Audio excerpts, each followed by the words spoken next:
자, 이번에는 이제 14번 문제 볼게요. 전련료 입시론 R이 2.5 중에 도체 표면 밀도 3.5 마이크로 쿠롱 per 메타 제곱에 대한 전개는 공기 중일 경우에 몇 배가 되는가, 이런 문제입니다. 자, 이런 문제 나오면 여러분이 이런 식으로 하면 되겠죠. 도체 표면 밀도가 시그마 쿠롱 per 메타 제곱일 경우 공기 중에 전기색이 E는 뭡니까? 입시론 제로분의 D가 되겠죠. 그래서 이거는 입시론 제로분의 시그마 볼트 per 메타니까 입시론 R이 2.5라, 입시론 R이 뭡니까? 바로 2.5니까, 이때 뭡니까? 답은 여기 2.5입니다. 2.5일 때, 이 다시는 결국 뭡니까? 입시론 제로에, 입시론 분의 시그마거든요. 그래서 여기 2.5니까 2.5분의 1에 입시론 제로분의 시그마입니다. 그래서 2.5분의 1, 2가 되겠죠. 그 계산하면 0.42가 됩니다. 따라서 공기중의 경우에는 0.4배가 된다 하는 거, 이거 아시면 되겠죠. 자, 그 다음에 15번 문제 보시겠습니다. 정전 용량이 C인 콘덴서의 극판 사이에 비유전율이 4인 유전체를 제거하여 공기로 하면은, 용량을 C제로 하면은 C와 C0의 관계는 어떻게 되느냐. 우선 파라데이 관이죠. 파라데이 관에 의해서 C0분의 뭡니까? C는 결국 뭡니까? 입시론 S가 되겠죠. 그래서 유전체 중의 정전 용량은 공기 중에 입시론 S배가 되기 때문에 결국 C는 뭡니까? 입시론 S C0니까 바로 비유전율이 4니까 4C0가 된다 하는 거, 이렇게 아시면 되겠죠. 자, 그 다음에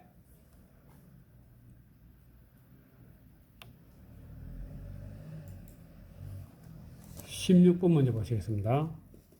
공기 콘덴서의 극판 사이에 비유전율 입시론 S의 유전체를 채운 동일 전이차에 대한 극판 간의 전하량은 어떻게 되느냐, 이런 얘기입니다. 우선 여러분이 Q는 CV라는 것을 여러분이 알겠죠? 동일 전이차일 때 전하량 Q는 뭡니까? C에 비례하죠, 그죠? Q하고 C는 뭡니까? 비례하죠? 이때 용량 C는 유전율에 비례하기 때문에 결국 뭡니까? 입시론 S배만큼 되겠죠, 그죠? 그거 아시면 되고요. 그럼 17번 문제. 전기석과 같은 결정체를 냉각시키거나 가열시키면은 전기 분극이 일어나는 현상, 이거 여러분이 답을 해 주시기 바랍니다. 댓글로 다세요. 18번 문제. 유전율 입시론 S가 3인 유전체 중에 Q1, Q2가 2 곱하기 11마이 6성 쿠롱의 두 점전하 간에 F는 3 곱하기 11마이 3성 뉴턴이 되게 의해서 상호 얼마만큼 떨어져야 하느냐, 이런 문제입니다. 그럼 여러분이 중요한 거는 F를 구해보면 알겠죠. F는 뭡니까? 4파이 입시론 제로 입시론 S분의 1에 R 제곱분의 Q 제곱이죠.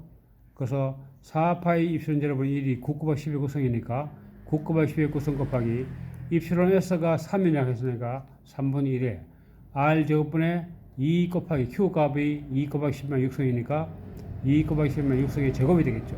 그럼 계산하게 되면 바로 2m가 됩니다. 19번 문제. 유전율 입시론 제로 입시론 S의 유전체 내에 있는 전하 Q에서 나오는 전기력선은 어떻게 되냐, 이런 얘기. 그러면은 전기력선 수와 전기력선 밀도는 매질과 전하에 모두 관계된다.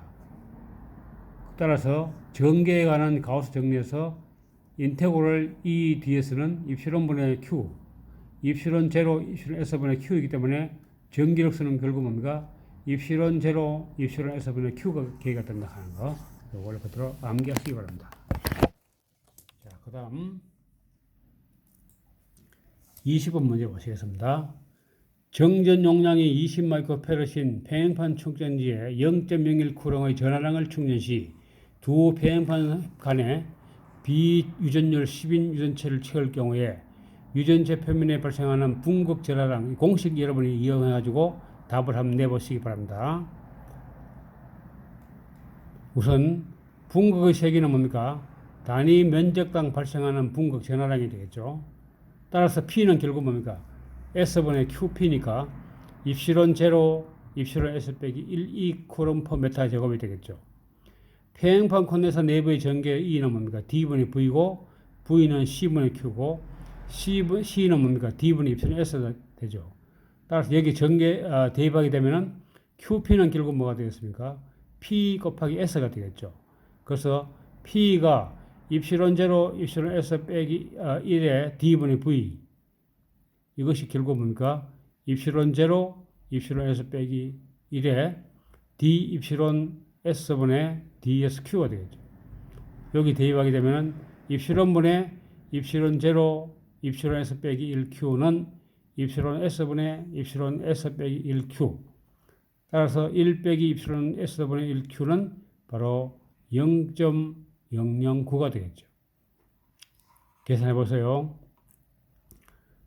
정전화가 충전된 판 근처에는 부의 분극 전화가 발생하고 부전화가 충전된 판 근처에는 정의 분극 전화가 발생한다. 이거 여러분이 아시면 되겠죠. 그 다음에 21번 문제. 전개 E, 전성밀도 D, 유전율 D의 관계. 이것도 여러분이 이미 다 알고 있죠. 그래서 E는 뭡니까? 입실론 제로분의 시그마 빼기 시그마 P. 입실론 제로분의 D 빼기 P가 되겠죠.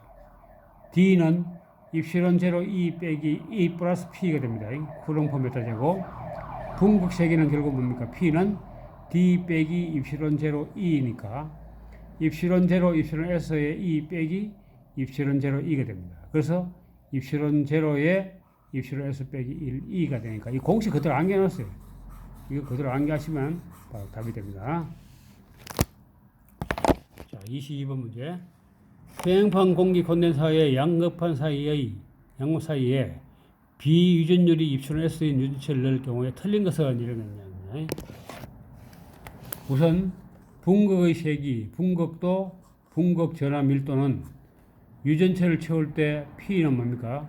입실론 제로, 입실론 S 빼기 1 E니까 입실론 제로, 입실론 S 빼기 1, 입실론분의 D니까 입실론 S분의 입실론 S 빼기 1입니다. 따라서 자유전화 밀도는 뭡니까? 전전화 밀도 있고 전성 밀도가 되겠죠. 그래서 용량은 D분의 입실론 A니까 입실론 S만 배만큼 증가하겠죠. 따라서 전개는 전하가 일정할 때 E는 뭡니까? 입실론분의 시그마에서 입실론 S분의 1배를 감소하죠. 전성밀도 D의 발산량 다이버스 D는 뭡니까? 다이버스 D가 로우니까 결국은 자유전화 밀도, 전전화 밀도만으로 나타나는 거. 이거 그냥 암기하시면 됩니다. 자, 23번 문제. 반지름이 A인 도체구에 전하 Q를 주었다. 이때 도체구를 둘러싸고 있는 유전체 유전율이 입실했을 때 경계면에 나타나는 분극 전화가 어떻게 되느냐 이런 문제입니다. 여기서 중요한 거는 D는 입실론 E 플러스 P고 D는 결국 뭡니까? 입실론 제로, 입실론 SE, 입실론 E니까 P는 결국 뭡니까? D에 1 빼기 입실론 S분의 1입니다. 그래서 입실론 E에 1 플러스 입실론 S분의 1이 됩니다. 1 빼기죠. 1 빼기 입실론 S분의 1입니다. 왜냐하면 D가 입실론 E니까 1 빼기 입실론 S분의 1이거든요. 그래서 입실론 E는 입실론 E에 1 빼기입니다. 빼기 입실론 S분의 1입니다. 따라서 4파이 A 제곱분의 Q 1 빼기 입실론 S분의 1 쿨럼 퍼 메타 제곱이 된다는 거 아시면 되겠죠. 23번 문제. 유전체에서 전자 분극은 뭐냐 이런 말입니다. 그래서 단결적 매질에서 전자 운과 핵과 상대적인 변이 이해하는 것은 전자 분극이다 하는 거 아시면 되고요. 자, 25번 문제 보시겠습니다. 일정 전압을 가하고 있는 공기 콘덴서에 비유전율 입실론 S인 유전체를 채우면 일어나는 현상은 뭐냐? 이런 문제입니다. 그럼 여러분이 뭡니까? D는 뭡니까? 입실론 E니까 E는 결국 입실론분의 D가 되겠죠. 그럼 입실론 제로 S분의 D가 되겠죠. 이거 여러분이 아시면 되겠죠. 그럼 26번 문제. 유전체 내의 전속 밀도를 정하는 원천은 뭔가 이런 얘기입니다. 그래서 여기서 보시면은 D는 입실론 제로 E 플러스 P니까 시그마 빼기 시그마 P니까 결국 시그마로서 진전하다 만이다 하는 거 아시면 됩니다. 27번 문제. 유전율이 각각 다른 유전체가 서로 경계를 이루며 접했다.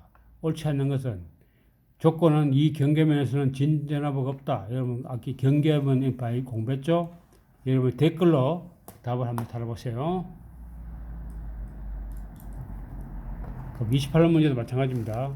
경계면에 대한 설명이 있죠. 이것도 댓글로 답을 한번 달아보세요. 29번 문제.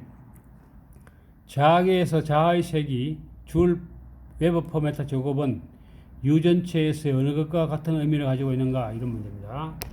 우선 자아의 세기는 뭡니까? 바로 자하도록 하는데 J는 정전계인 유전체에서의 분극의 세기, 분극도 P에 대응된다. 단위 면적당 자하된 자기랑 혹은 단위 체적당 발생된 자기 삼각자 모멘트로 적용된다. 전기 분극도는 자성체 내부에서 S극에서 N극으로 행하는 벡터량을 의미한다 하는 거, 이걸 여러분이 암기해 주시기 바랍니다. 그래서 이제 우리가 이제 이번 시간에 배웠는 것은 바로 학습 정리를 해보면은 여러분이 뭔가 바로 전속 밀도를 공부했고요.